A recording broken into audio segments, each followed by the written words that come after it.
Сәлем достар, Ой детокс әлеміне қош келдіңіздер. Ой детокс таныс ойға тың көзқараспен қарауға мүмкіндік беретін подкаст. Жалпы мені Instagram желіде әсіресе қарайтын достарым айтып жатады. Қазір мен тасадағы әйелдер деген жобаны жүзеге асырып жатырмын ғой. Сондықтан подкаст аз шығып кетті, эпизодтарыңыз жоқ болып кетті деп сұрап жатасыздар. Көп рахмет сіздерге. Өзім де осындай эпизодтарды, әңгімелерді, сұхбаттарды сағынып қалдым. Және сағынышымды басу үшін бүгін студияға бір емес екі қонақпен оралып отырмын. Әдеттегідей сіздерге айтатын өтінішім бар. Егер осы эпизодты, осы подкастты алғаш рет тыңдап, естіп, көріп жатсаңыздар, міндетті түрде тыңдаған, көрген қосымшаларыңызда маған жазылып, аяғына дейін тыңдап, көріп, лүпіл басып, комментарий қалдыруды ұмытпаңыздар. Себебі енді қазір алгоритмдер солай жұмыс істейді. Егер сіздер бірден қандай да бір қолдау білдірмесеңіздер, ары қарай өкінішке орай жылжытпайды.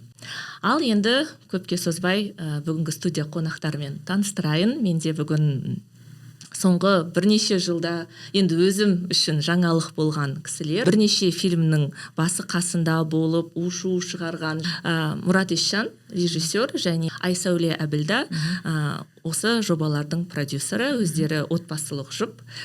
Ой детоксқа қош келдіңіздер. Рахмет.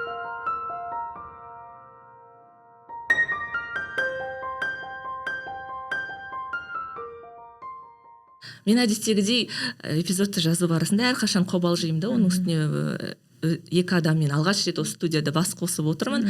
Сондықтан енді өздеріңіздің қолдауларыңызға зәру болып қалсам, қолдап жіберіңіздер. Әрине. Өздеріңізбен эпизодты жазам дегенде, шын айтайын, соңғы бірнеше күн сұхбаттарыңызды қарадым, Міржақыпты енді қарадым. Сосын жалпы көп сұхбат беретін адамдарды мен бір жағынан жақсы көремін де, бір жағынан жақсы көрмеймін. Себебі ол қандай да бір пікір қалыптастыруға мүмкіндік береді. Екінші жағынан адамдар сен айтқың келген нәрсені айтып қойған сияқты, сен сұраған келген сұрақты сұрап қойған сияқты болады екен. Мынау сұрақты қояйын десем, ана жерде айтып қойыпты, мынау сұрақты қояйын десем, ана жерде айтып қойыпты деген сияқты. Бірақ соған қарамастан бірнеше сұрақтарым бар. Ең алдымен сіздердің енді Міржақыптан бастайық. Себебі Міржақыпты өзім бәрін көрмедім, 4 сериясын қарадым. Оның үстіне қызық болды, кеше 4-ші сериясы аштық тақырыбына арналған ғой. Өзім ұзақ болды үйде тамақ істемей келіп, кеше өзімше ужин пісіріп, кешкі асым дайындап, енді отырып көрейін десем, тамақ іше алмадым. Ол жерде енді спойлер бар, көп адам көріп қойған шығар. Міржақыпты сондай аштықта жатқан бауырларына деген жүрегі ауырғаны сонша тамағынан аспатпайды. Қазақтар айтады, тамағынан аспайды. Мен де сондай күйде болдым. Жалпы енді осы кино жайлы айтсақ, қалай түсіре бастадыңыздар, оған не түрткі болды? Бұл негізі қуанып отырмын, тамақ ішемей қалғаныңыз жақсы. Анау Тарантиноның криминальный чтиво шыққан кезде ғой деймін. Еде жаңағы Санденс деген фестивальда көрсетілді. Сол жерде бір адам жүрегі ұстап қалады да. Тіпті қайтыс болып кетеді ғой деймін, қателеспесем. Әлде неге алып кетемін, ауруханаға алып кетемін. Сол елдің бәрі енді сен былайынша оңбаған дегенге келтіріп отыр ғой сонда. Айтақ қуанып отыр да, менің киномнан біреу жүрегі ұстап қалса күшті дейді. Ана өзі сондай адам ғой, Тарантино. Бірақ айта салды. Қан бір нәрсені жерде андай вайоленсті көрсетеді ғой, бірақ графикалық тұрғыда. Сонда айтады да енді. Сол сияқты енді ананы көріп, сіз тамақ ішемей қалсаңыз кешкі ассыз қалдым. Жақсы ғой десе. Ол жақсы екен, қуанып отырмын. Мен енді бір жағынан сіздерден бірнеше киноның басқасында болдыңыз ғой, Абай жолын түсірдіңіздер, одан кейін Ахмет ұлт ұстазы, мынау енді Міржақып Оян қазақ. Мен өзім осындай шағын тобым бар, киноларды талқылайтын. Сол жерде біз түрлі, енді шын айтайын, бір ұсып қалатындай деңгейде талқыладық сіздердің фильмдеріңізді. Мысалы, бізде субъективті пікір өте басым. Мен өзім неге сіздердің сериалдарыңызды көрмедім деп сұраққа жауап іздегенде, менің бірінші айтатыным, мен ойладым, қандай фильм түсіреді деп ойлайсың? Екіншіден, Қазақстан арнасы қаржыландырған фильм болған, мемлекеттік тапсырысқа түсіргеннен кейін бәлкім ол жерде қандай да бір идеология бар шығар деген. Менде мысалы көрмей жатып тоң пішіп фильмдерді қарамауға өзіме іштей себептер көп болды. Сосын Міржақып ол сіздерде енді ол маркетингтік ход болды ма, жаңағы сіз айтып жатсыз, енді біз эфирдің алдында сөйлесіп қалдық, тиктокқа шығып кетті, жаңа технологиялардың әсері ма, бірақ Міржақып өте мен әр жерден мен сыйлайтын адамдардан бірнеше жерден естігеннен кейін осын қарап көру керек еді деп жайлап елдердің пікірін жинай бастадым. Сонда да мысалы айтатын негізгі сын, неге тақырыптар осылай қойылады. Ахмет ұлт ұстазы болды, уже клише дейді, ана жерде сен уже киноны көрмей жатып не жайлы айтылатынын білесің дейді. Осы тақырыптарды қалай таңдайсыздар? Мүмкін осылай тақырып қойыңыздар деген талап бола ма? Енді бізде бұл тапсырыс қой. Бұл Қазақстан ұлттық арнасының тапсырысы. Сондықтан Қазақстан ұлттық арнасы өзі соңғы бірнеше жылдан бері сондай сериялық топтама жасап жатыр, ұлы адамдардың өміріне деген сияқты. Солардың бәрін қарасаңыз, сондай бір неге жаңағы Қаныш Қазына, Тәшенов Тайталас, Мұқағали бұл ғасырдан емеспін. Ол тек қана біздің сериалдар емес, барлық сол арнадан шығатын бәрі сондай бір жанр дейміз, атауға негізделіп тұр. Сондықтан енді бізде оны ақтап кете алмаймыз. Біз енді Ахмет ұлт ұстазы деген атауға байланысты біз басында өзіміздің де әртүрлі нұсқаларымызды ұсынғанбыз, бірақ бір белгілі бір тәртіп болады, соған енді былай бағанасы. Арнаның өзінің ішкі бір нелері, ұстанымдары бар ғой енді бәрібір. Бірақ соның өзіне қарамай, мысалы Оян Қазақ деп қойдырғанына мен риза болдым. Мысалға ол бәрібір де Оян Қазақты оның алдында басқа бір мағынада қолданғандар бұл топтар болды. Соның бәрін ескере тұра Міржақып енді әрине ол жалғыз Оян Қазақ деп қойса да жақсы еді, киношный да ат дейміз ғой біз. Енді бұл сериал Міржақып Оян Қазаққа риза болдым. Цензура деген нәрсе бар ғой. Иә. Ол мемлекеттік қызметкерлерге де тән, немесе жеке адамдарға да тән нәрсе. Сондықтан мысалы Міржақып Оян Қазақ деген кезде жасыратыны жоқ, кәдімгідей болмай ма деген адамдар болған. Біз енді о бастан Міржақып деген кезде бірден осы тақырып келді. Бір жағынан арнаның жаңағы несіне де келеді. Екіншіден енді Міржақыпқа Оян Қазақ демегенде басқа қандай ат қоюыңыз мүмкін? Оны сіздер қойдыңыздар, Міржақып Оян Қазақ деп сіздер ұсындыңыздар. Біз ұсындық. Ол мүмкін Оян Қазақ деп қана болуы мүмкін еді, бірақ анау сол адамның аты нүкте деген жаңағы Қазақстанның өзінің мынандай формасы бар. Сол формаға салған кезде осы атау шықты. Кейін біз ұсындық, ол кісілердің арна тарапынан қолдағандар да болды, қалай болады екен деген нәрселер де болды, талқылаулар болды. Сол біраз уақыт өткеннен кейін ол өтті, шықты, ешқандай проблема жоқ екен. Бұл мүмкін кейде өзіміздің ішіміздегі нәрсе екен. Қазақ деген нәрсені қатты алға шығару деген бізде бір сақтық бар, бізде жаңа көп ұлттылық деген бар, жаңа басқалар қалай қарайды деген бір жалтақтық бар. Былай қарағанда оның бәрі өзіміздің ішіміздегі кедергілер екен. Ешкім ештеңе айтпай өтті де кетті.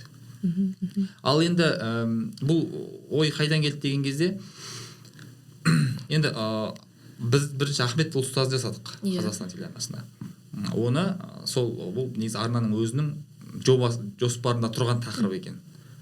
Бірақ біз оның алдында хабар агенттігіне Абай жолын жасағаннан кейін сол бізді шақырып, бұл жерден арнаны біз айта кету керек.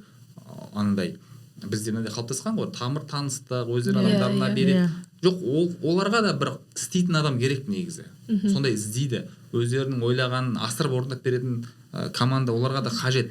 Сондықтан бізді жассынбай, баласынбай, үлкен бір тәжірибеміздің жоқтығына қарамастан, бұған дейінгі жобамыздың жақсы шыққанына сүйеніп отырып, бізге сол сен берді. Шақырып өздері шақырды. Мен таңғалдым, мысалы, өзі шақырып. Ахмет істеп жатқан кезде біз кітаптарын оқыдық, жаңағындай іздендік, зерттедік, жаздық. Міржақып өздігінен былай кейіпкер ретінде келді да, сұранып тұрды. Сондықтан біз әлі Ахмет түсірмей жатып, біз ұсыныс бердік арнаға. Келесі жобамыз Міржақып болу керек. Және осы актерлар ойнау керек.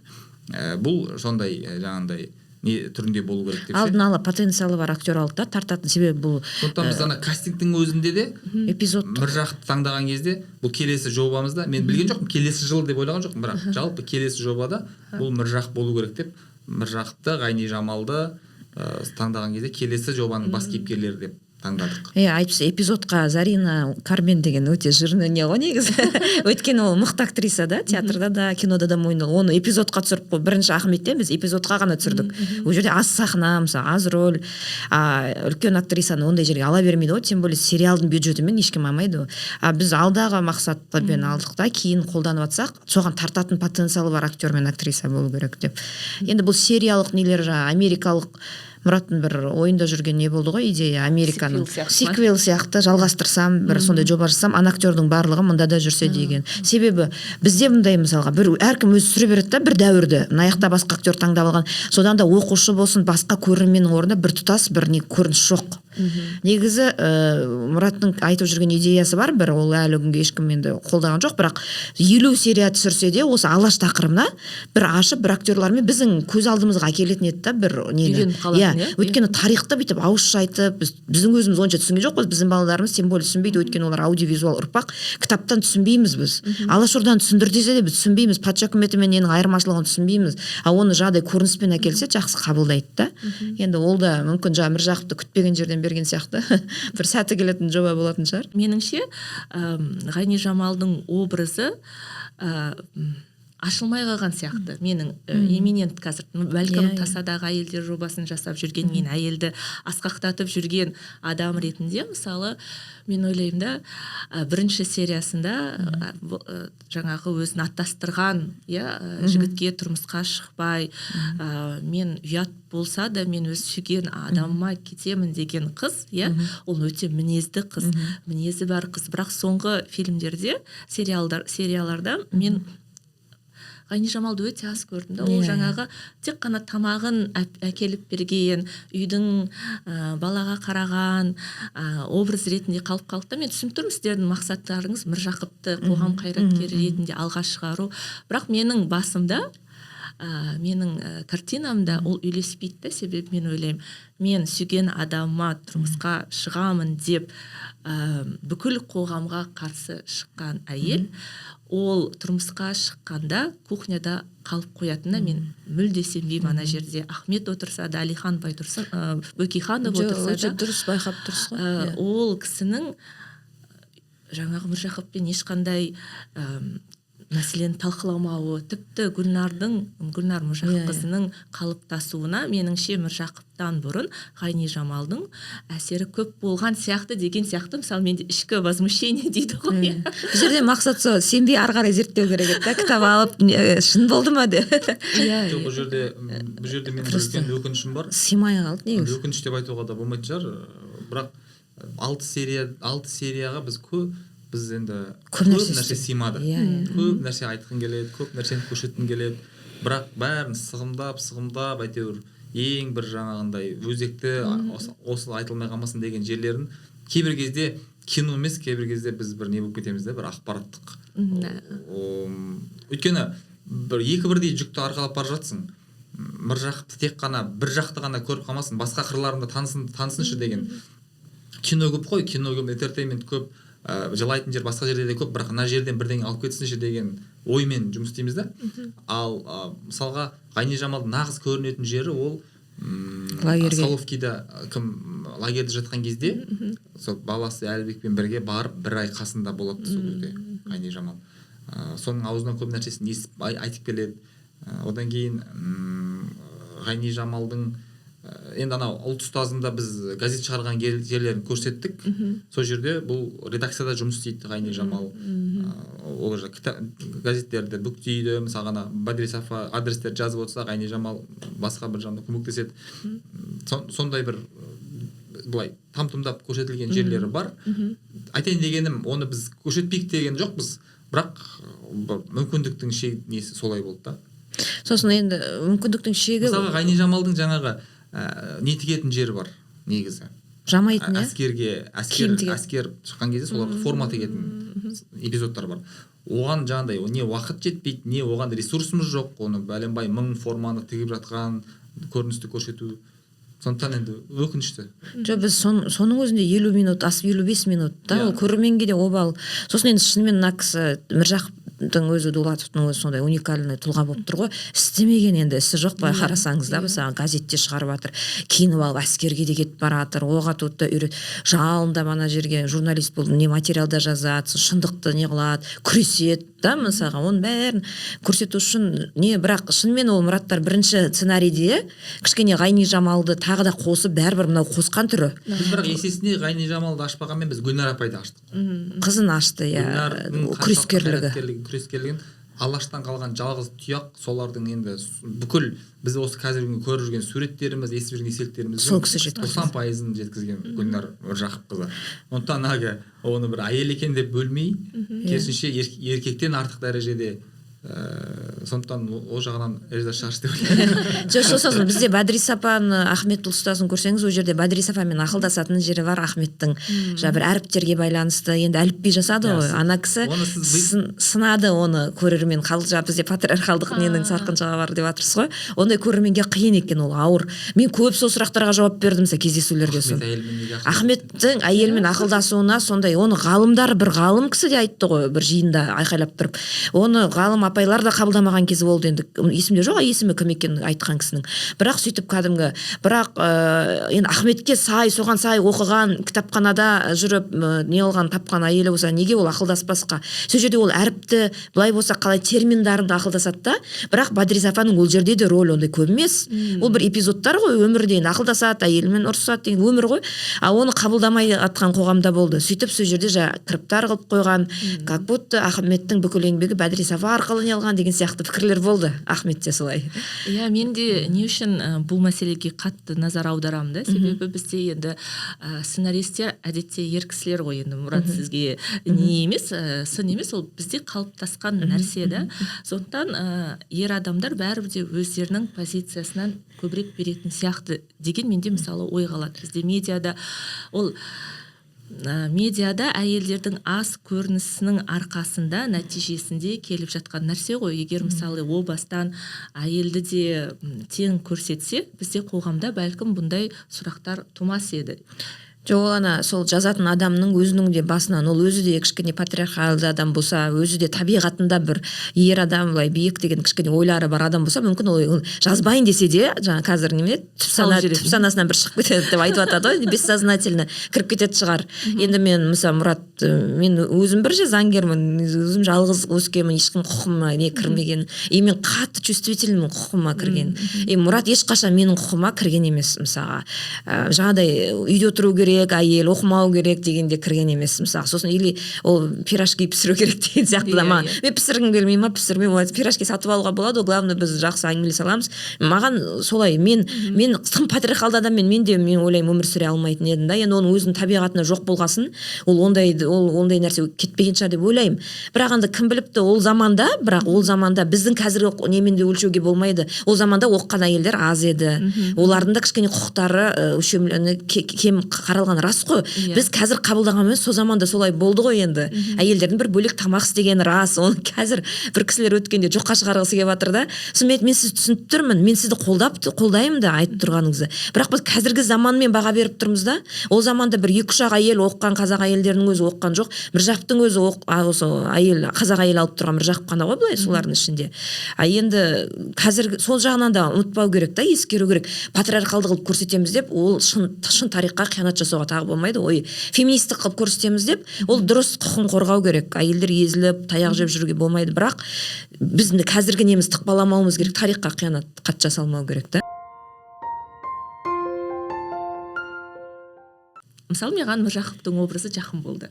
Бәлкім ол жас болғаннан кейін шығар. Ахметті мен бәрден үлкен кісі өзіммен қатар қойып деген емес, енді өзіме алып қабылдау маған қиын болды да, бірақ Міржақыпты дұрыс айттыңыз, эмоционалды байланысты тудыру өте қиын болды. Бірақ Міржақыппен ол жас болғаннан кейін, жаңағы түрлі салада инициативті болғаннан кейін, тіпті аштық жылдары андай қоғамды құрып, белсенділерді жинап, тамақты жеткізейік деген сияқты, немесе Алашорданың неге тәуелсіздігіне сол заманы блогер болып тұр ғой. сол заманы блогер отыр ғой. волонтер.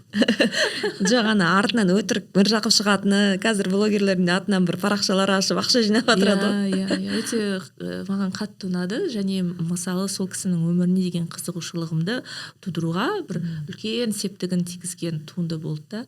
Және мен ойлаймын, оқушы жастар, студенттер, үлкен кісілер бәріміз қарасақ, жаңағы сіз айтқандай эмоционалды байланыс болып, мынандай нәрселер болыпты ғой деп ойлайтын.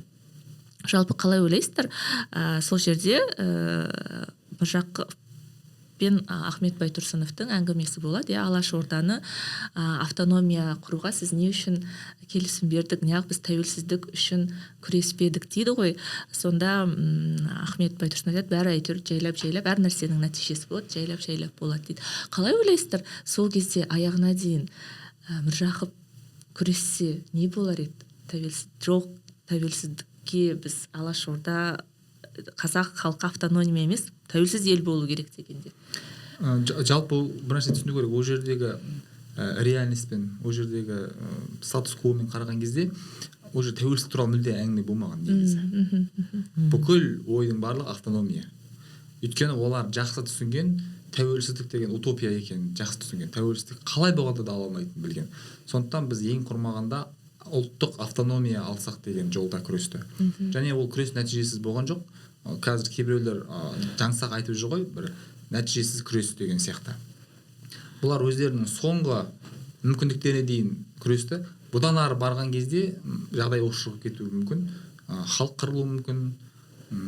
Бұлардың сол кезде қырылғаннан гөрі, бұлар одан кейін, қанша жылдан кейін, 20 жылға жуық уақыттан кейін қырылғандары халық үшін біраз олжа болды. Себебі қаншама еңбектер содан кейін жазылды. Қаншама ағарту болды, қаншама әліпби ісінде, газет ісінде, басқа мемлекеттік құрылым ісінде бұлардың ықпалы өте жақсы жүрді. Сондықтан бұлар бір дана шешім қабылдады деп ойлаймын. Өйткені бір емес бірнеше жерде келеді, халықты босқа қырып аламыз деген сөз. Сондықтан кез келген күрестің өзінің, бұл саясат қой, оның өзінің бір әдіс тәсілдері болады, оның бір стратегиясы болады. Сондықтан жаңағыдай көзді жұмып бір неге жаңағы оққа қарсы жүру батырлық емес негізі. Шын батырлық ол жаңағыдай ақылмен, айламен, келісіммен жүретін нәрсе. Сондықтан бұл оптималды түрде шешім қабылдады деп ойлаймын мен негізі. Ал жеңісі, бұл алаш қозғалысының жеңісі қандай болды деген кезде мынандай мәселе. Жалпы патша үкіметінің кезінде білесіздер, бізді үшке бөліп тастаған. Батыс Сібір генерал-губернаторлығы, Орынбор генерал-губернаторлығы, сосын Түркістан генерал-губернаторлығы. Түркістан жаңағы Сырдария жетісуымыз біздің Ферғана, Бұхарамен бірігіп, Түркістан, қазіргі Қырғызстан, Өзбекстан бәрі бірге. Батыс Сібіріміз Сібірге қарап жатыр, Орынбор Ресейге қарап жатыр. Мысалға біз егер алаш автономиясы құрылып, жарияланып, 2 жылға жуық өмір сүріп, сол территорияларды бекітіп, мына мысалға Сырдария жетісуды соңғы кезге дейін Түркістан қарап тұрып, олар өздерінің жаңағыдай дауыс беру нәтижесінде қазақ осы алаш автономиясына қосылған. Былайша айтқан кезде бір республикалық бір өзінің шекарасы бар құрылым болды да. Кейін советтік билікті мойындағаннан кейін тура солның үстіне совет АКСР құрыла салды да, қазақ АКСР құрыла салды. Демек сол шекарада қалып кеттік. Егер ол болмаған кезде, ондай күрес жүрмеген жағдайда біз бөлшек болып, жартымыз мына жартымыз былай қолдан сызылатын еді. Шекара қолдан сызылатын еді. Мысалы, таяу шығысты қарасаңыздар, шекаралар түзу ғой, мысалы, қолдан сызылған да, табиғи емес. Біздің сол табиғи бабамыздан келе жатқан шекараның осы алғашқы нұсқасын, сол қазақ АКСР құрылған кезде сол негізде құрылды. Сондықтан бұл жаңағыдай 70 жылдан кейін жемісін берген жоба деп айтуға болады негізі. Осы жерде қаншалықты деңгейде, енді бұл қанша дегенмен көркем дүние ғой, қаншалықты деңгейде шынайы фактпен жаңағы режиссердің қиялы қосылған дүниелер мысалы? Біз енді максималды түрде шынайы фактқа сүйенуге тырыстық. Өйткені ол шынайы дүние деген ол ешқандай автор ойлап таба алмайтын шеберлікпен жасалған тағдыр деген нәрсе. Елдің тағдыры, ұлттың тағдыры. Сондықтан біз жоқ нәрсе болған күннің өзінде жаңағыдай бірдеңе табайық та біз ізденеміз барынша жаңағыдай. Бірақ өзі біздің енді жұмыс істеу былай ұстанымда негізгі мәселе сендіру. Ең басты мәселе сендіру.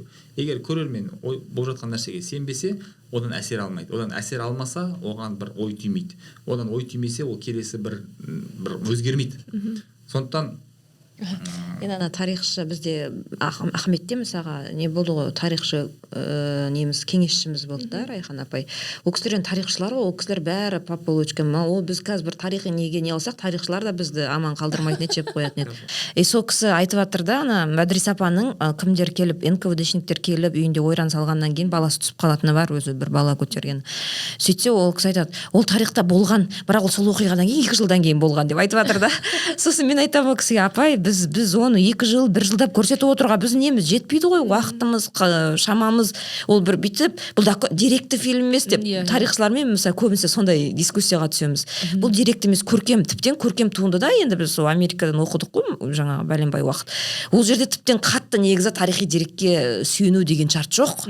Ол оның несіне кірмейді, киноның негізгі шартына да. Бірақ бізде негізгі бейнесі жоқ та, Міржақыптың бір бейнесі жоқ, Ахметтің бір бейнесі жоқ, оқушы алдында да, үлкен адам алдында да. Содан қиянат жасауға қорқып қалдық. Содан да мүмкін көрерменге өту қиын болып жатқан шығар, ақпарат өте көп. Негізі сериалға да тіпті көркем фильмге де ол мысалы Міржақыптың бір ғана Алаш әскерін құрғанын ғана алады. Болмаса жаңағы лагерге барып жүргенін, оның сол жерде сөздік шығарғанын, әйелінің іздеп барған, кейін баласының қайтыс болған қанша оқиға болып жатыр ғой. Соны ғана алады да. Бұл жерде ол ана оқиғасы да, мына оқиғасы да барлығын қосып бұлағанда оқу құралы сияқты қазір болып кетті да. Мұғалімдер мектепте тапсырма қылып беріп жатыр.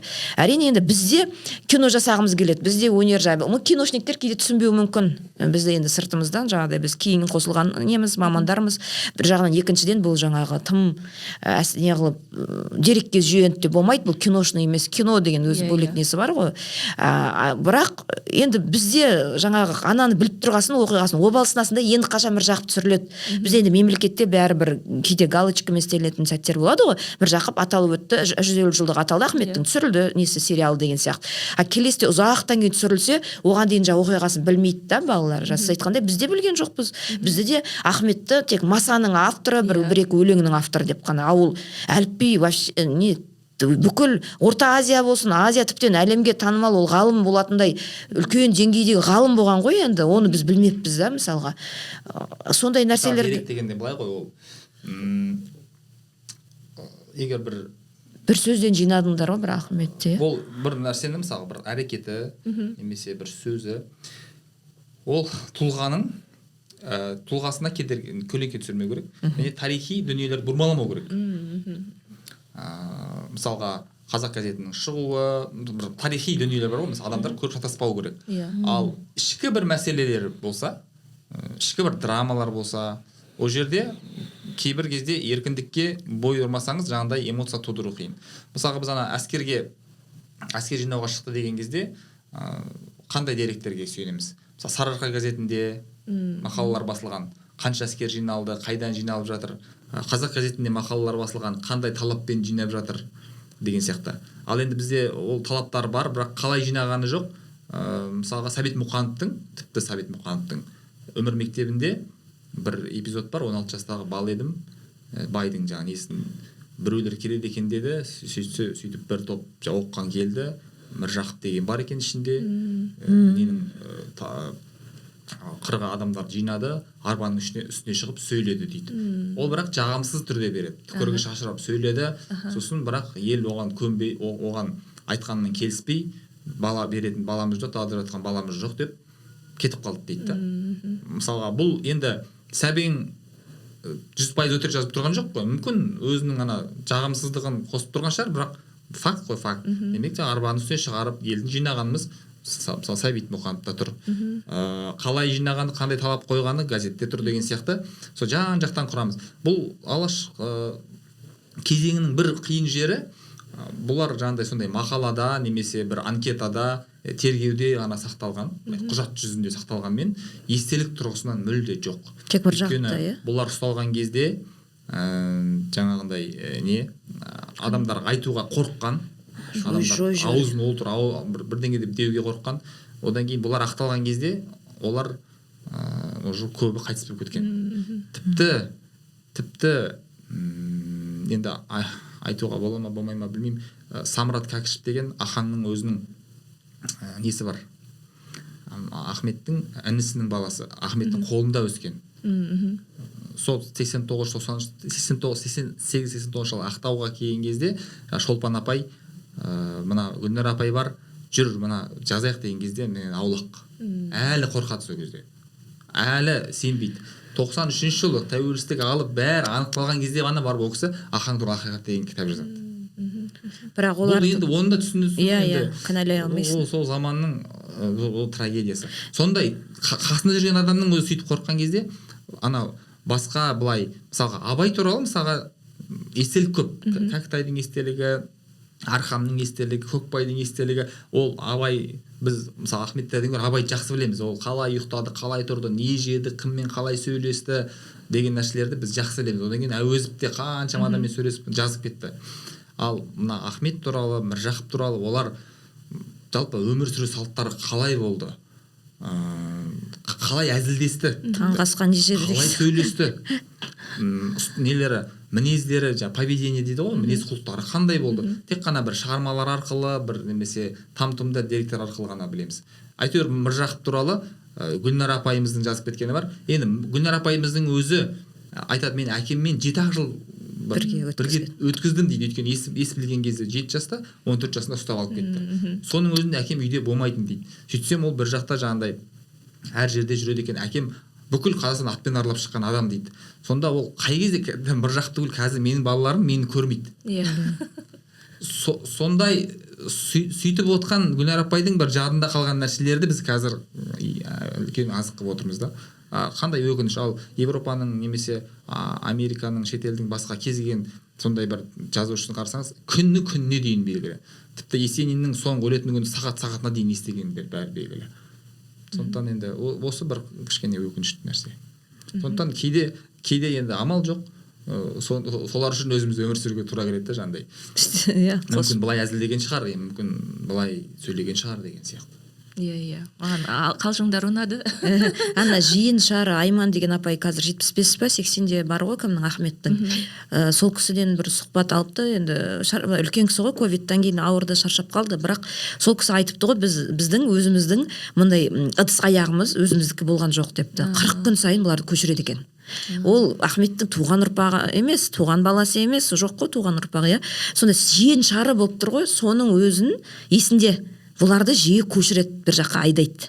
Сонда 40 күннен кейін біз кететіміз білеміз. Мынандай көп зат әлі күнге дейін өздерінде тұрақты, менің ғана ыдысым, менің қасығым деген болған жоқ дейді да. Енді өте ол ауыр нәрсе ғой, қазір біздің миымызға сыймайтын нәрселер ғой мысалға. Сондықтан да жағдай сондай деңгейге дейін қорқытып тастағаннан кейін әрине мүмкін Гүлнар апай айтады ғой, кімдер айтып жүр ғой қазір, Айгүл Есмақова апайларымыз, көшеде адамдар қашатын, арғы бетпен амандаспай өтетін, тойға шақырмайтын 90 жылдары, енді тәуелсіздік алдық қой, соның өзіне Гүлнар апайды әлі тойға шақырмайтын дейді.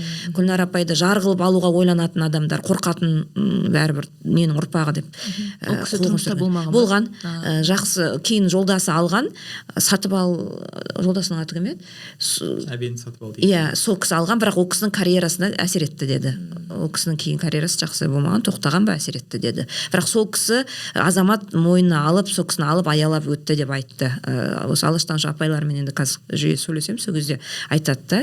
Сондықтан андай қашты деп те біреуді не қыла алмайсың да, енді бір деректі өз басыңнан өтпегеннен кейін, оның аяқ киім киіп жүрмегеннен кейін, қазір біз кішкене неге шыдамаймыз ғой, кішкене біз соны бір жерде дауыс көтергенге шыдамаймыз ғой, біз бүкіл жазатын жерге жазып бар төбесін ойып кетеміз ғой. Мысалы олар деген төңкеріп, үйіңді төңкеріп тастап, 40 күн сайын көшіп, тамақ таппай андай болып жүру деген енді үлкен қасіретті кезең ғой.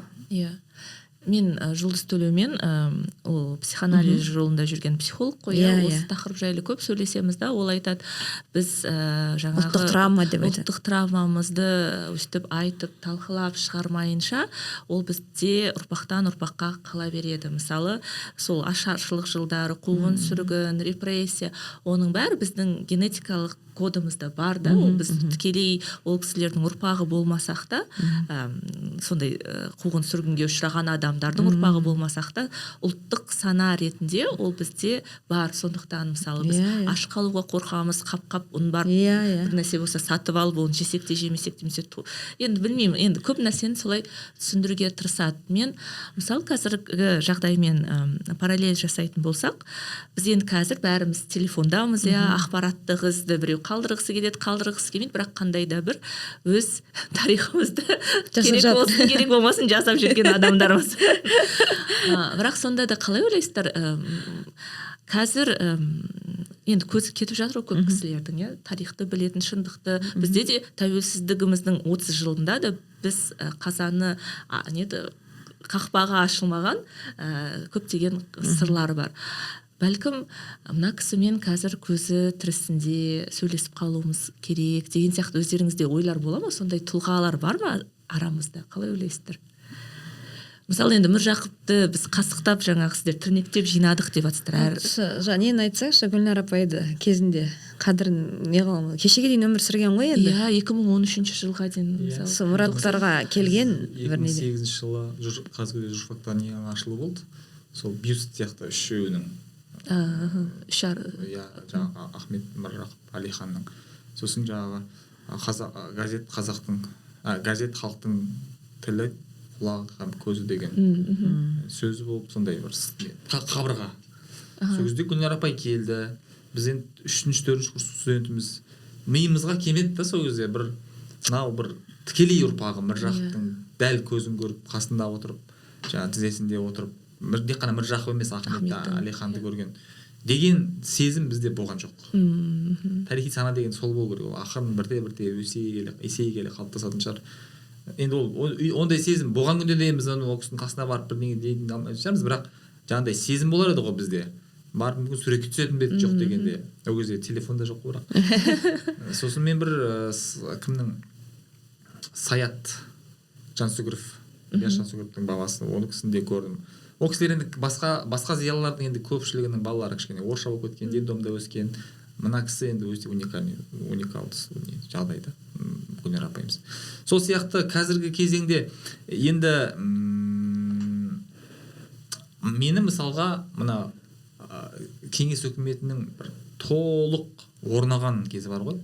Мына 30 жылдардағы репрессияның бәрі ұмытылған, осы біз көзіміз тырнап ашқалы осы Ленин, Сталин коммунистік идеямен туған сияқты бір кезең болды ғой, 70 жылдар деп алайықшы мысалға.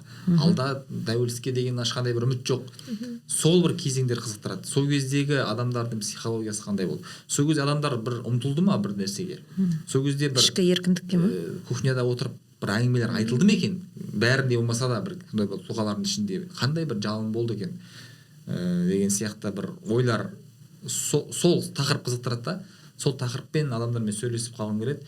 Мысалға Оразақ Смағұлды маған көп айтады, сол кісімен сөйлесу керек, сол кісі көп нәрсе айтады сол кезеңдер туралы деп.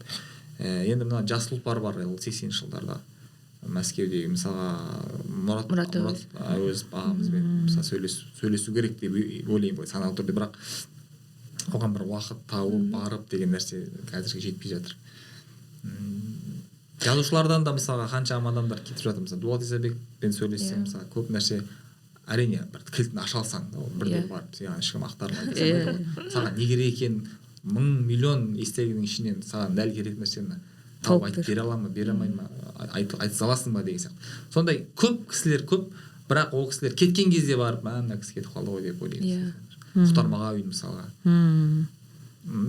Таза мен ойлаймын, Мұхтар Мағауиндардың сондай бір нелері, идеялар, тәуелсіздік идеялары болды деп. Ол қалай мысалға Бердібек Соқпақбаев көп айтады. Бердібек Соқпақбаев жүйеге ашық қарсы болған адам. Сол кісінің қасында кім жүрді екен? Шынымен солай болды ма? Мысалы менің атым Қожа дегенде, Қожа деген шынымен хозяин дегеннен алып қойды ма екен? Шынымен ол қарсылық екен деген сияқты нелер ойлар бар. бірақ өкінішке қарай біз көбінесе бір ой деңгейінде жүреміз да, әрекет деңгейінде сан соғып қалып жатамыз.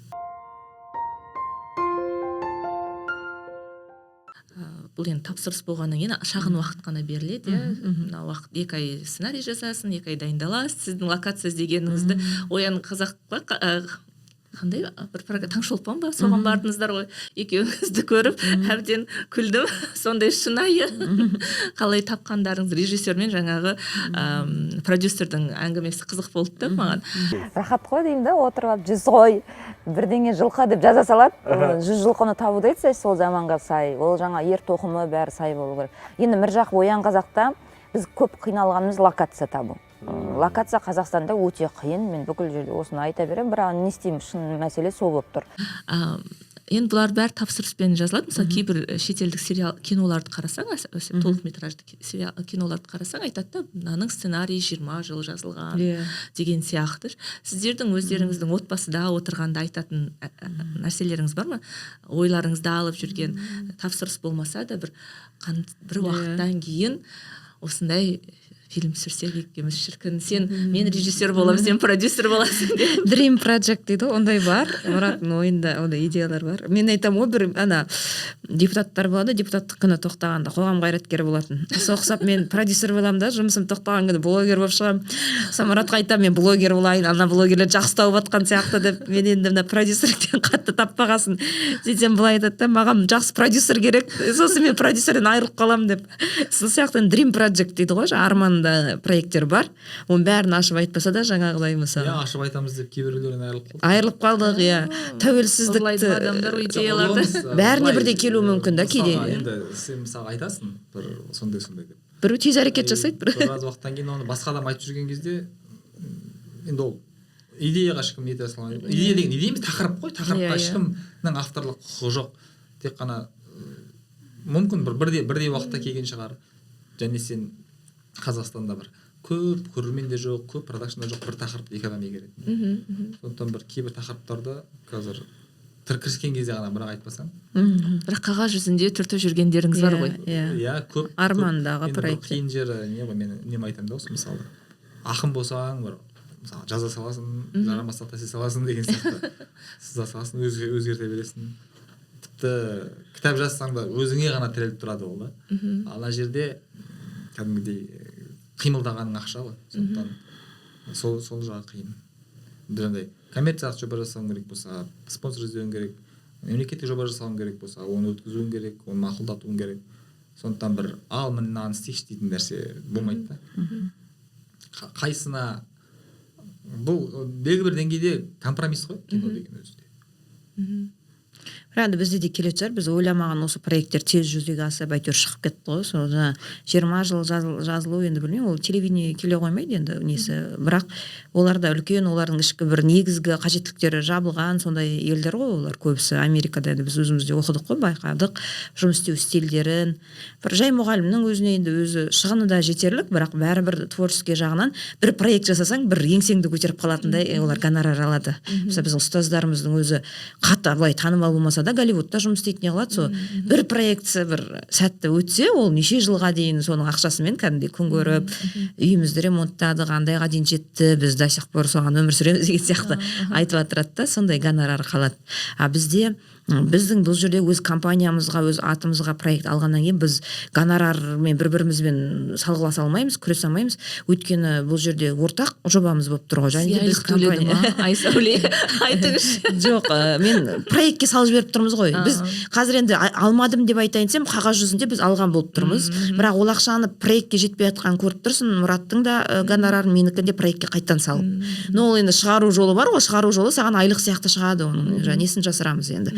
Бірақ ол ақшаны отырмайсың, қайтадан сол творческий адамдардың несіне төлеп жібересің, өз қалтаңнан төлеп жіберетін кездер болады. Бухгалтердің әлі күнге дейін компаниямыз жұмыс істеп тұр, бухгалтер бар бізде тұрақты. Мысалы, оның ақшасын қазір тауып беретін кезіміз болады. Әлі күнге дейін біз тауып беріп отырмыз да. Сондай нәрселер бар бұл жерде. Сондықтан енді біз бірақ бұған енді саналы түрде кірдік қой. Саналы түрде кірдік. Біз басында кішкене шулатып, Ахметте айтқан себебіміз де қаржы жағын, мына мемлекеттің көзқарасы сериалға деген кішкене өзгерсе. Өйткені бізді көрермен аяп жатқан жоқ, көрерменге рынок ашық, олар бізді Американың және Ресейдің сериалымен салыстырып отыр. Тіптен журналистердің өзі, мен ойлаймын, бәрі адекватно не қылу керек, әділетті болу керек сында. Бірақ сол журналистердің өзі, мысалы Есенинмен салыстырып, Пушкин. Бірақ мен ол кісілерге айттым, сіздер оны бюджетін әкеліңіздер, сосын мен талқылаймын сіздермен. Қазір мен сізді, я мысалы басқа біреуді көп ақша салынатын Ксения Собчакпен или біреумен Дудьпен салыстырсам, оның Дудьтың студиясы бәленбай тұрады, жалдау. А мына жақтағы студиялар мынандай тұрады, ол дұрыс емес қой. Мен мысалы журналистерді өйтіп салыстырмаймын ешкіммен. Біздің журналистердің де шамасы американ журналистімен тең емес. Мүмкін жағдай солай шығар, қажеттіліктер жабылмай жатқан шығар, отбасылық, мысалға жеке бас әлеуметтік жағдайлары бар. Ал бізді де солай тура. Бірақ көрермен бізді аямайды, олар Пушкинмен салыстырады. Тіпті солай жазғандар болды, Есенинді қайта-қайта көргің келе береді. Айтам, әрине ол Есенинге аэроплан керек болса, сол заман аэроплан жасайды. 100% бюджеті жоғары біздің бюджеттен. Біздің қымбатшылық деңгейіміз, заттарымыз қымбат, жылдан жылға өседі, бензин қымбаттайды. Бірақ біздің бюджетіміз олардан 100 есе бәленбай есе төмен. Енді ол салыстыруға келмейді, сын ол кезде әділетсіз болып қалады ғой, мен соны ғана айтам да.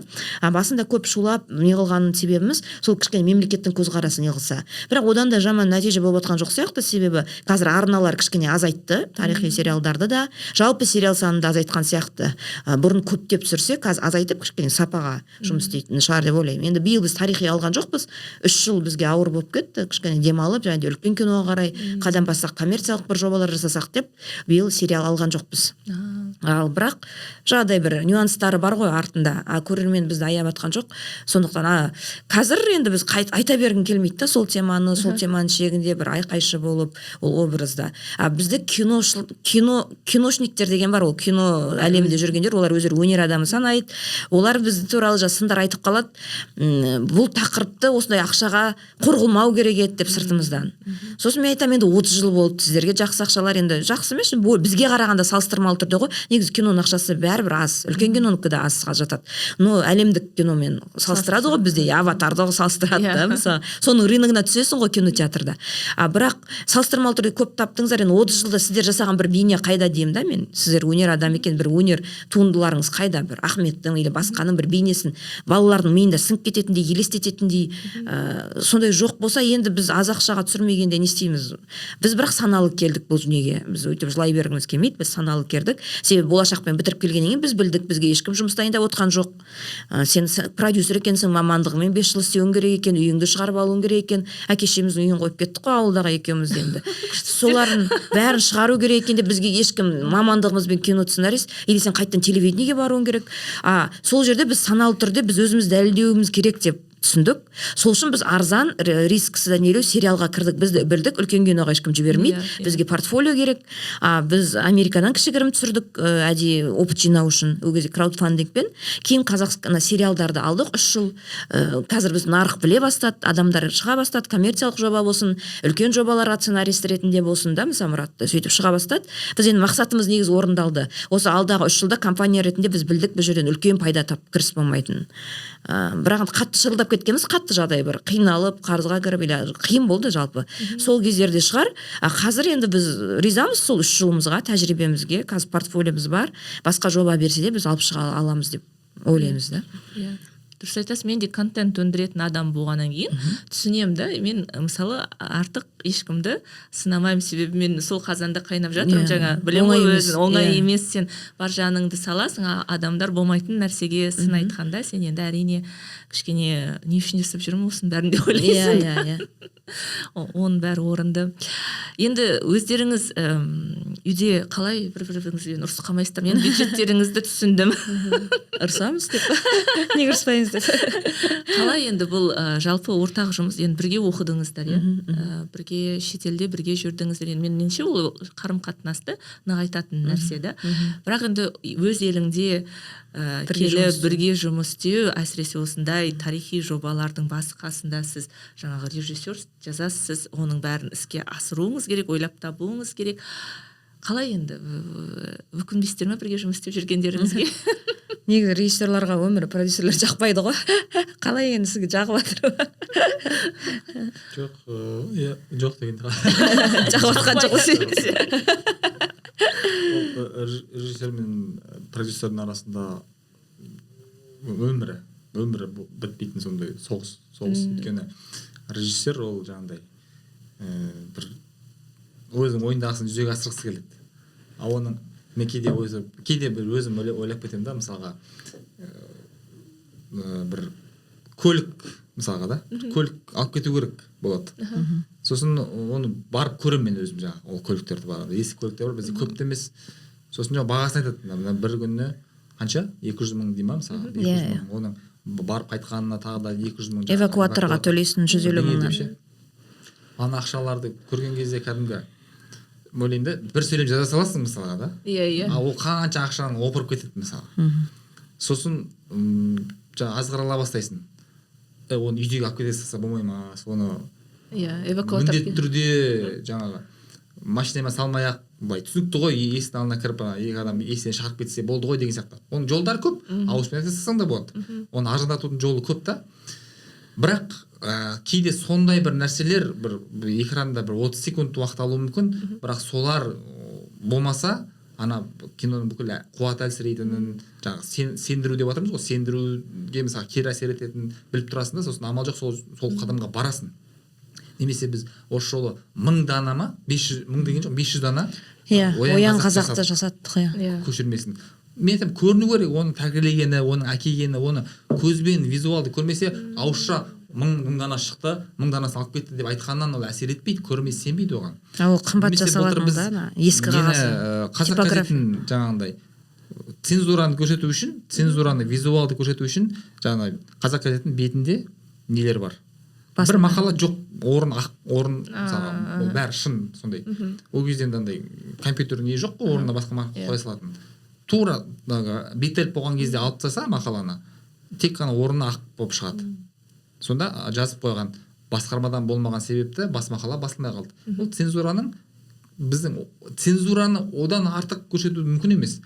Ал оны істеу үшін оны жаңағы дизайн жасалу керек, сондай қағаз жасалу керек, ондай бізде типография жоқ, ескі нәрсе жасайтын. Ол деген былай дәшең қағаз болғанмен ол үлкен ақша. Оның орнына біз айлық қылып алсақ болады, немесе бір массовканы көбейтсек болады, өйткені массовкаларың аз еді. 1-2 ат алсақ болады да. Бірақ жоқ, бір сондай айтайын деп жатқаным соның бәрінде. Мысалға, егер продюсер сол сенімен бірге шығармашыл тұрғыда ойлана алмайтын болса, зачем деп айтады мысалы. Мен ондай нелерді білем. Ол тіпті сенің сценарийді алады да мысалға, ой, берем, не надо деп шығады. Продюсер ақша жетпейді деп айтады да. Продюсер айтады, ақша жетпейді. Егер қалайсың ба өзің тап дейді. Сол кезде не істейді режиссер? Не күйіп кетеді, не кетіп қалады, не жаңағындай қойшы деп бірдеме түсіріп бере саламын дейді. Бұл жерден шығармашылық болмайды.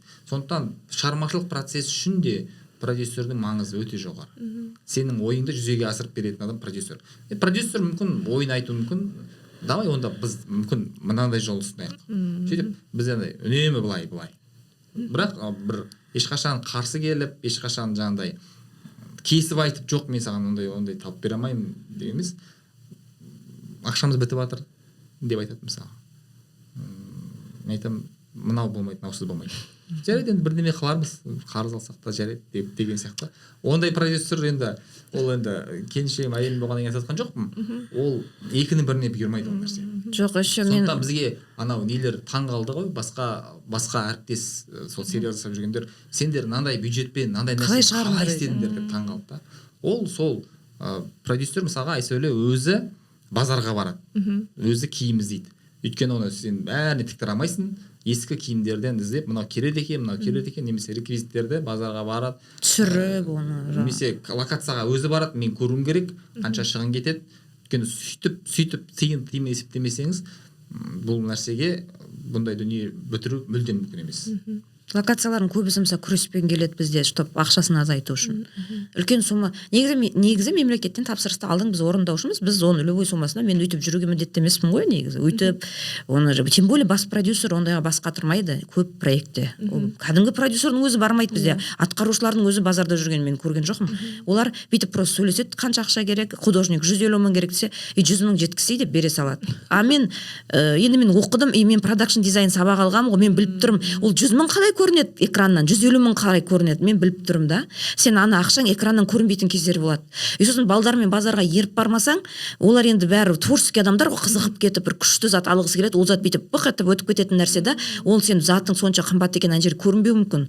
Лучше басқа бір заттар бірдеңені жаңағы бай қылып көрсетеді да экраныңды. А бірақ сен мына жақтан қанша ақша не қылып жатыр, экраннан көрінбесе ол бос сөз. Ақша бөлінбеген, алар жеп қойған деген әңгімеге қаласың ше. А бізде Ахмет екен, бұл Міржақып екен деп жаңағы қоғамда танымай жатыр ғой. Танса ол атында тегін бере салатындай тұлғалар ғой енді ол. Ондай жоқ. Бізде тіпті мемлекеттік мекемелерге күрес жүрген кездер болды да. Соның бір залын алу үшін Ахметтің 50 жылдығын күшті Свердловск залында өткен. Мұраттарын айту бойынша енді бұл кісілер зерттеп маған айтады ғой. Свердловск залына ұқсайтын зал деген ол керемет залда өткен, ол бір керемет залда өткен, ол Ахметтің сондай құрметті болғанын білдіреді ғой. Біз оны сондай залды соңына дейін күресіп 500 мың сұрайды, миллион сұрайды. После карантина көп компаниялар қиналып қалды ғой мемлекеттік органдарда. И олар ақша жасағысы келеді. Айтады, мен пол жуатыныма қосып бере, маған бәрібір ақша. Сондай кезде басқа іздеп, мына жақта тегін қандай бар, ана ауылдарды аралап, әйтеуір бір түкпірдегі ауылдан тауып, соны түсірдік та, например. Ол не артық энергияң, артық шығының, артық уақытың ғой былай келгенде. Енді соны екеуің мүдделес болғандықтан істеп тұрмыз да. Мен де ол іште жыным келіп, мен де өзімнің ғана немде ойласам пайдамды. Главное, менде қалмайды. Ол не мен өстіп жыртыламын деп. Ол өзінің несін ойласа, ол дүние шықпайды. Енді бұл жақсы жері сол. Бірақ бір қатты соған бола үйде бір бет көрместей ұрысып неғып көрген жоқпыз. Бірақ шығармашылық қақтығыстар болып тұрады. Мен не қылам, бірақ жоқ, Мұратта ондай жерге енді не, әсіресе ол өте былай мәдениетті деп ойлайды бәрісі бай деп. Былай былай не келгенде өте не, қалай айтсам, соң табанды. Ол осы маған жоқ не деп сөйтіп до конца не қылады. Сосын жаңа настроениесі болмай, көңіл күй түсіп, сол Мұраттың бір реквизитта жаны тұрады ғой, бір кітай нәрсе. Маған кітай нәрсе сияқты көрінгеннің өзі ол жан. Жоқ, ол арба маңызды деп, ана 400 километрге арбаны сүйреп апардық, ана машинаны сүйреп апардық, бәрін апардық мысалға. Бірақ енді сол кезде Мұрат сөйтіп табандылық танытпаса, мен де немқұрайлық танытсам, сол болмай қалады. Бірақ болып кетті ғой. Сонда кейде бізге барлық проектте қиындықтар болады ғой, ол заманауида да. Сонда бір табандылық танытып, ана қиындыққа сол кезде шыдап кетіп, жоқ керек деп біреу табандылық, біреу давай деп демеп сөйтіп өтіп кетпесең, ол сондай нәтижеге жетпейсің да, былай айтқанда. Ол оңай, бәрі гладко болмайды ғой проект, ондай жоқ. Бірақ жаңағы мүдделес болғанның бір пайдасы сол екен. До конца мүдделес боласың да екеуің. Сен де мүдделі болып тұрасың, өзі қара басыңды ойламайсың. Бізде көп проекттер соңына дейін жетпей қалып жатқаны, яғни бір сондай мәселе ғой. Режиссер, мен көп жұмыс істеп жатырмын дейді да, ол көп айлық алып алғысы келеді да, өзінің аты тұрады еще деген сияқты продюсердің амбициялық нелері болады, қақтығыстары. Соны продюсер жынданады. Бірақ Қазақстанда қатты ондай жоқ шығар. Қазақстанда продюсердің атымен аталып кеткен ғой көп жоба. Енді шетелде олай емес. Ол режиссердің өнімі болып саналады ол жақта. Продюсер, бірақ творческий да, жаңағы экономический да оған көмек беретін бәрі адам ғой. Мен өзім сол мақсатты таңдаған бұл мамандық. Сондықтан маған ұнайды. Мысалы мен заңгер болғаннан кейін маған жаңағыдай құжаттық, ұйымдастыру, менеджмент жағы да ұнайды. Бірақ мен творчество жағы да ұнайды. Мен сол процесте жүргім келеді. Сол екі ортасында қандай мамандық бар деп мен продюсер таңдадым. Енді мен түсініп тұрмын. Бірақ жаңағыдай сериалдарға бізге берілетін ол общий береді ғой 8 айды. Бітіріп әкел 8 айдың ішінде. Біз 8 айдың ішінде 4 айын ғана бұған арнап, 4 айына тағы бір жоба жасап ақша тапсақ болады. Бірақ біз мына жобаның тақырыптарын ауқымын көріп тұрмыз, жауапкершілік, мүмкін өзіміздің шамамыз келмей жатқан шығар, жаңағы шетелдің мамандары сияқты емеспіз ғой, біздің де опытымыз көп емес қой. Содан шығар біз бүкіл уақытымыз осы бір жобаға. Одан жаңағыдай не таппаса қиналып қалып жатырмыз да, табыс. Және де ол канал сізге мынандай талап қоймайды, 2 айын сценарийге арна демейді. Олар общий береді, білгеніңізді істеп бітіріп әкеліңіз болды. Жақсы жоба болса қуанады. Біз оның 4 айын ұзақ уақытын сценарийге арнап жатырмыз. Себебі зерттеу, бір толыққанды өнім жоқ, басшылыққа алып осының негізінде деп түсіре салатын. Әсіресе Ахметте бүкіл жерден бір сөйлемнен ақпарат алып, оны сюжетке айналдыру ол ұзақ уақыт алады да.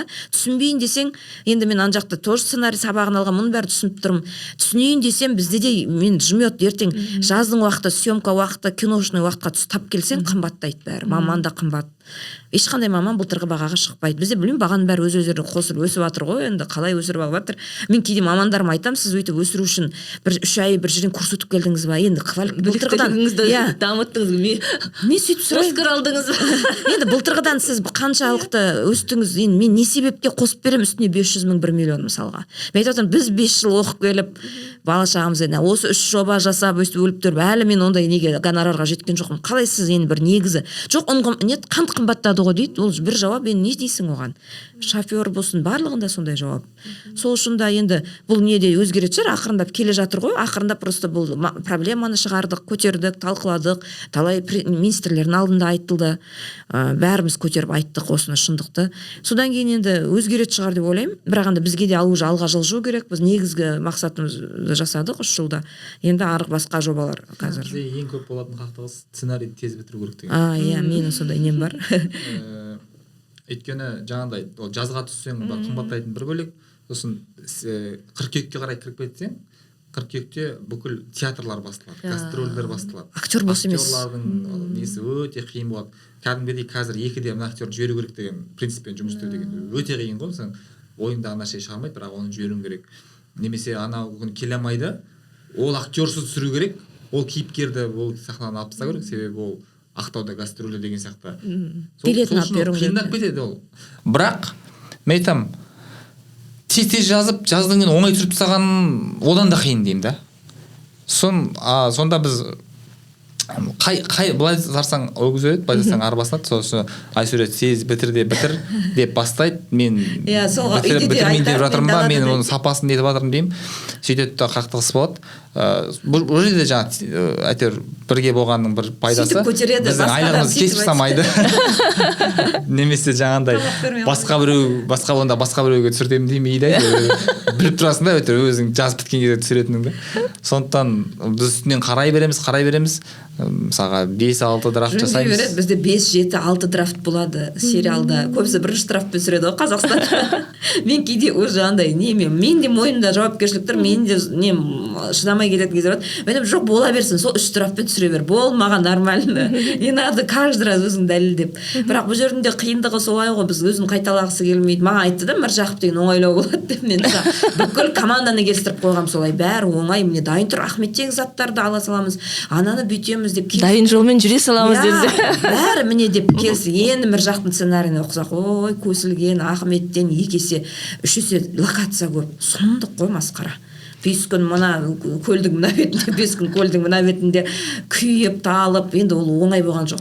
Міржақып ана балдар соңында жылағанда өзім аяп кеттім, жұмысшылар сіз маған оңай болады деп айтып едіңіз ғой дейді. Мен де сөйтіп ойлап қалдым, мен не істеймін деп. Ол бір жағынан енді жоба сәтті шыққаннан кейін оның бәрі ұмытылады. Иә, есесіне ана бір режиссердің сөзі бар ғой, бір ертең ешқашан ешкім ой, сол жобада күшті, сағат 5-те үйге қайтып кетіп едік, оңай жүз жасап еді деп еске алмайды дейді да. Қайта қиын болып жақсы шыққан жобаларды еске алады дейді да. Сондықтан мен сөйтіп айтып, ана командаға кішкене не беріп қоямын. Олар енді сәл шығармашылық оты барлары соған иланғанда иә деп.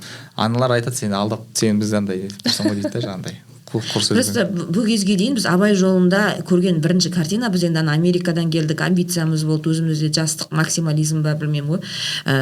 Сол кезде біз қатты, Мұрат жаңағыдай өзі жалпы интеллекшн жоғары, галып бойынша Мұрат ұзақ ойланады. Бірақ енді бір нәрсені қайтадан екінші айналып келіп ойлана алады. Мен мысалы тезбін да, мен шыдамсыздауым.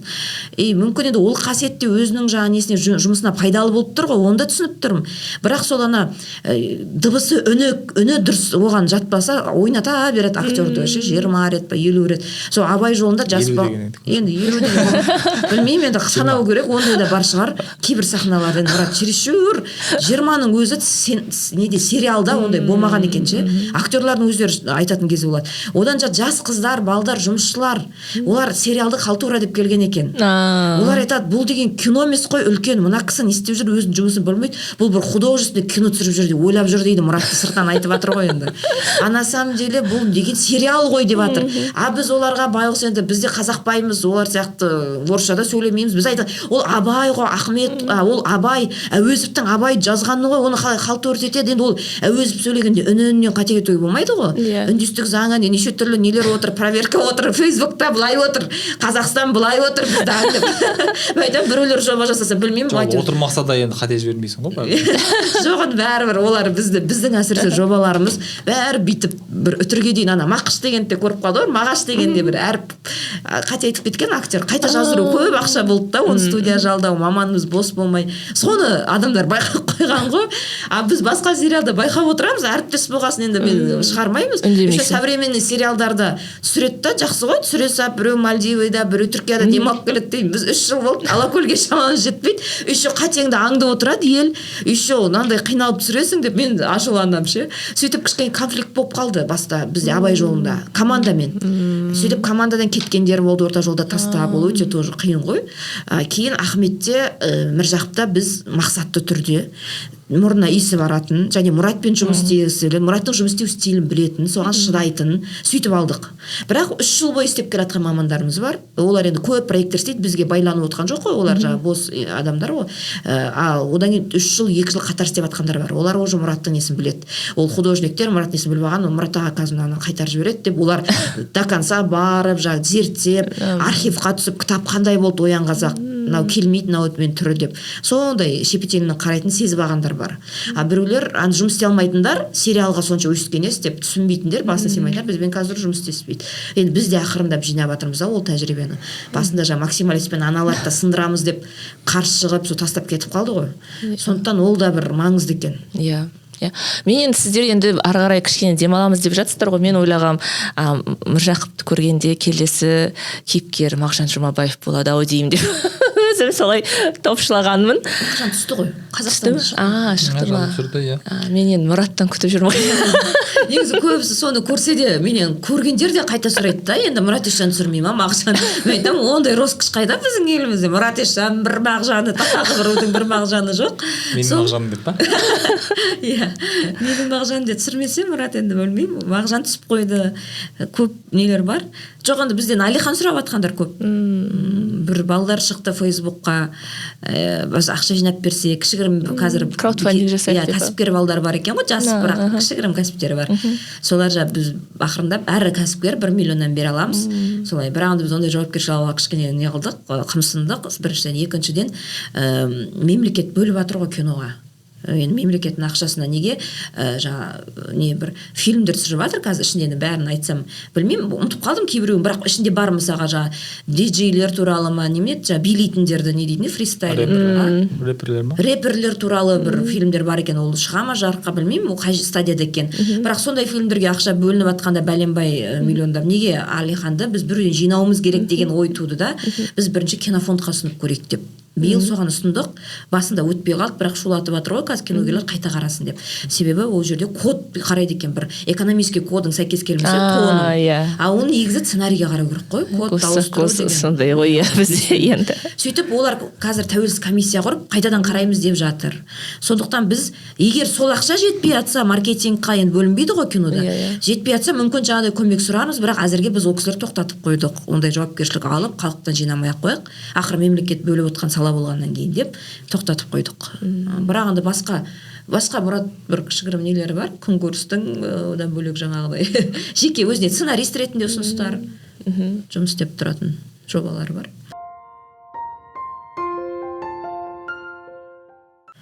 Рахмет сіздерге, көп нәрсе жайлы талқыладық. Негізі әңгіме көп қой, енді айта берсең. Сұрақ қойған мұрша бермейді. Жақсы көремін сондай. Менің бұрынғы бастығым айтатын, сіз журналистік бэкграунды бар адамға өте аз сөйлейтін адамсыз. Мен өмірімде алғаш рет ондай адамды көріп тұрмын деп сөз сияқты. Мен жақсы көремін маған келіп, өздері ашық жарқын әңгіме айтатын қонақтарды. Мен сұрамаған, бәлкім сіздер қосып кеткілеріңіз келетін, айтып кеткілеріңіз келетін нәрсе болса мархабат, қосып кеттіңіздер. Бір айтамын деген.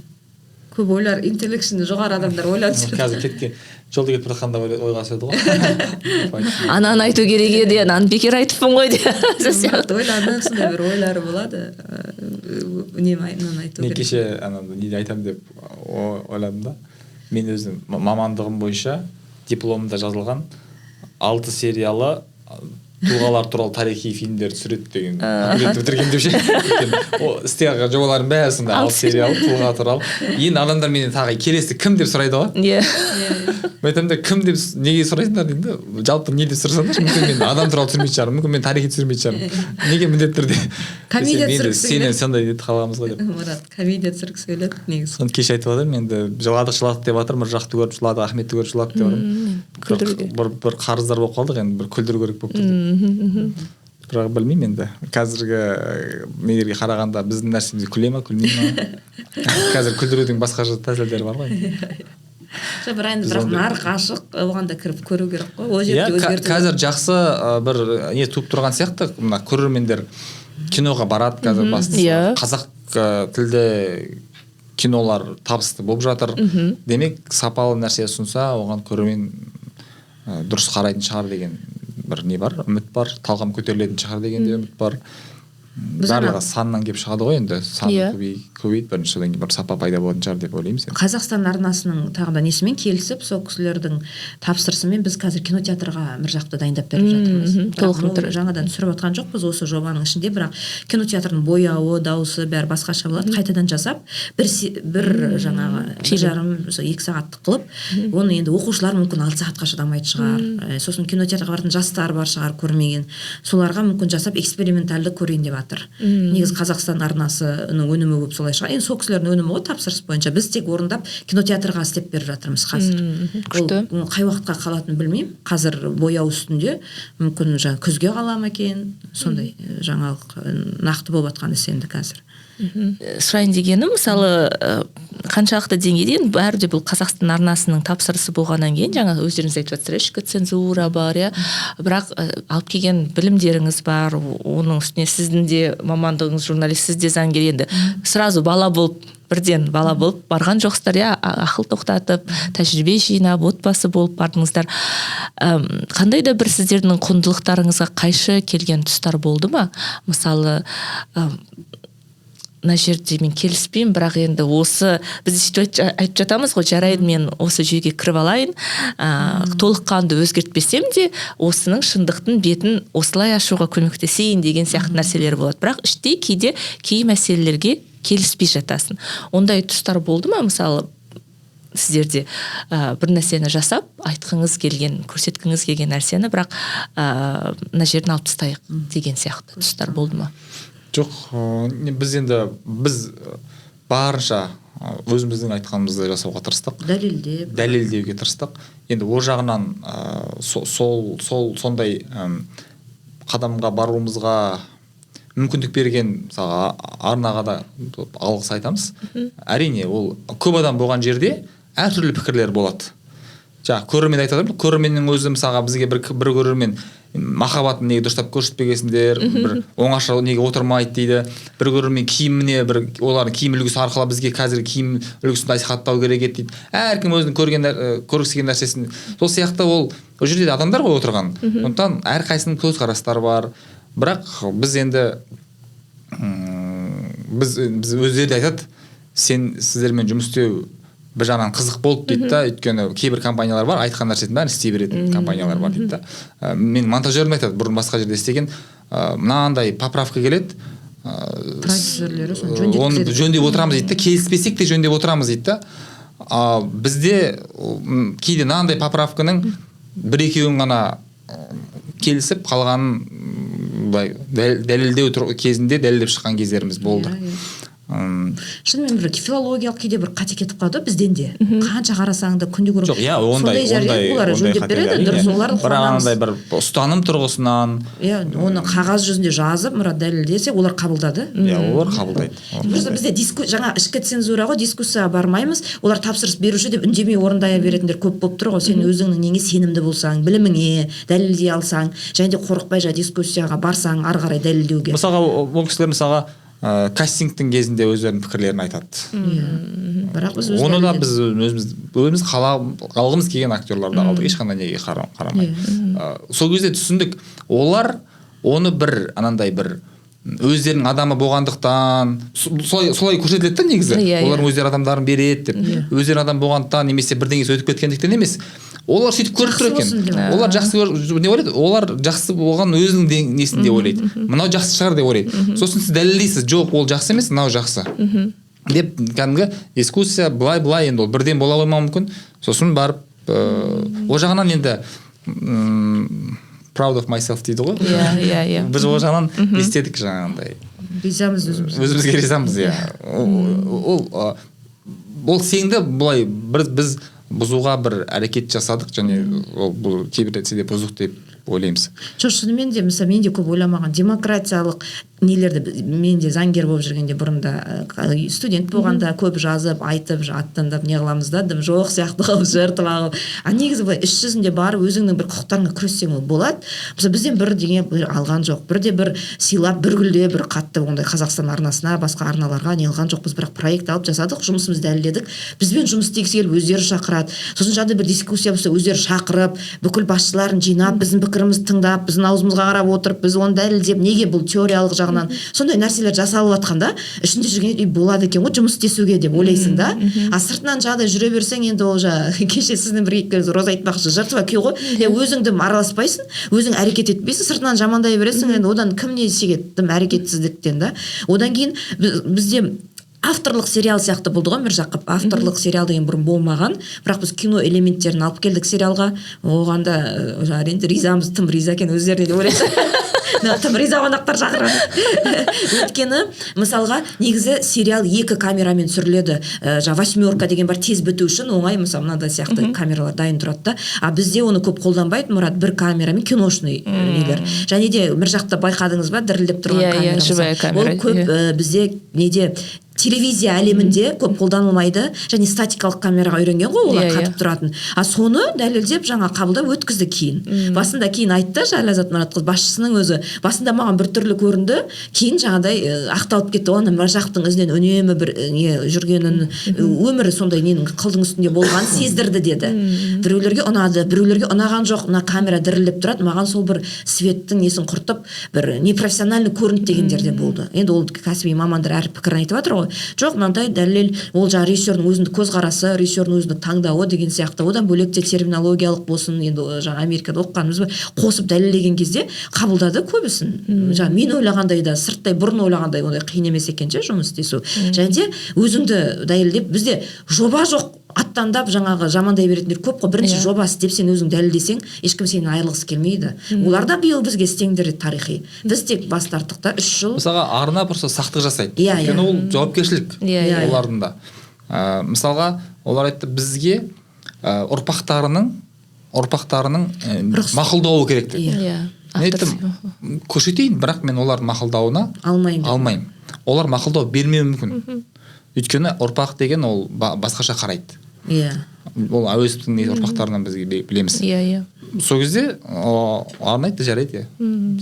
Ол да дұрыс екен. Айтқан жарайды деп істей берсең, ана ұрпақ айтуы мүмкін, мына жерін алып тастап, мына жерін алып тастап. Неме көлеңке түсіреді деген сияқты. Енді олар не қарап, субъективті қарайды. Mesela латын енді осыдан 2 жыл бұрын латын тақырыбы әлі өзекті еді ғой. А біз Ахметтің аузымен 17 дәлел келтіріп латын бәрін бытшын шығарып тастадық фильмде. Сол жерде мынау қалай болады екен, мынаны алып тастайық деген кезде тағы табандап тұрдық. Сол арнаның өзінің басшылығының ішінде бізбен бірге табандап соны қорғаған кісілер болды. Былай мемлекеттік саясат жағынан ешқандай проблема өтіп кетті мысалға. Сондықтан алғашқы туған нәрсеге бүйтіп жаңағыдай реакция бере беріп алдына томбаңдасаң, көп нәрсе бүйтпейді деуі мүмкін. Ал өзің дәлелдесең, өзіңе сенімді болсаң, ондай ешкім андай бір жаман болсын деп отқан ешкім жоқ та. Біз енді ол Ләззат Мұратқызы үлкен опыты бар, сон басшы адам ғой, мысалы ол диктатор болса сөйлетпей, бізбен жеке кездеспей ақ орынбаса, жағдай шақырып ананы тыңдап, соңынан ол да дұрыс екен дегенде мен мысалы қатты таң қалдым ше, өзім бұрын өйтіп мен де елестетпегем. Енді біз де оны үлкен жобаны бүйтіп жасай қоямыз деп ойлаған жоқпыз ғой, біз бір программа жасаймыз деп барған балалар едік қой басында. Сондықтан көп жерде де мүмкін ары қарай да жұмыс істегенде мен басқа проект жасайтындарға да соны ұсынар едім да, жаңағыдай. Бастысы өзің жобаң мықты болу керек, жобаңа сенімді болуың керек. Сосын жағдай. Біз алдын ала өзіміз ғой, жаңа дәрігерге өзіміз сыйлық беріп, өзіміз не қылып, өзіміз кейде балансты бұзып жібереміз. Қандай жағымпаздық деген нәрсе ол өзіне өзі сенбеген адамдардан шығады ғой, негізі. иә Және оны ешкім талап етпесе де адамдар соны қалыптастырады. Сондықтан біз болып біз сол нәрсені тоқтатуымыз керек та негізі. иә бізде сіздермен әңгіме айтқан ұнап жатыр маған. Видеоны да тоқтатуымыз керек. Айдос қайта кіріп жатыр. Айдос қайта кіріп жатыр. Мынау айнель 1 сағат жазушы еді, что-то бүгін ұзақ жазып жатыр деп жатыр. Негізі сіздер маған өте ұнадыңыздар. Басында енді шығармашылық адам ретінде ғашық болсам да, сіздерге енді отбасы ретінде бірінші рет өздеріңізбен өстіп енді әңгіме құрып отырмын ғой.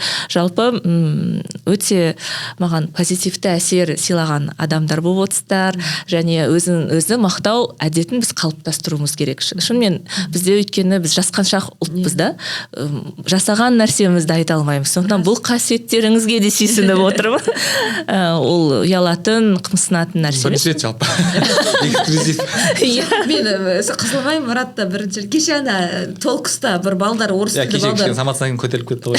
Сіздікі көтерілген шығар. Жоқ, ана балдар күшті не қылды ғой, Ирина Кайратовнадан бас. Мен мақтанамын. Мен сонда қайта айтты ғой, андай еркін болады екен. Бізден де жас балдар ғой. Сіз андай бәрібір бірінші біреу айтып мойындаса ғана Міржақып туралы айта бастаймыз да. Бірақ бақа үндемей ыңғайсызданамыз, өзіңнен өзің соны жасаған едік деп айтуға ше.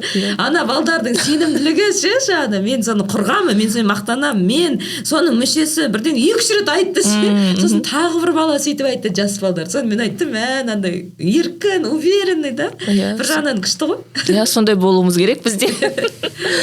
Сол рахмет достар, сіздер аяғына дейін қарадыңыздар, тыңдадыңыздар деген үміттемін. Сондықтан лүпіл басып, комментарий қалдырып, қандай да бір ойларыңызды жазып кетіңіздер, ой детоксқа жазылыңыздар, сондай ой детоксты қолдаушылар қатарына қосыла аласыздар, оны Patreon арқылы және Каспи арқылы жасай аласыздар. Қазірдің өзінде ой детоксты қолдайтын бір қатар адамдар бар, солардың арқасында жылына бірнеше эпизод шығып тұрады. Сіздер де осы толқынға қосылыңыздар, барлық ақпарат хабарламада болады. Ал енді достар, өздеріңізбен аман есен келесі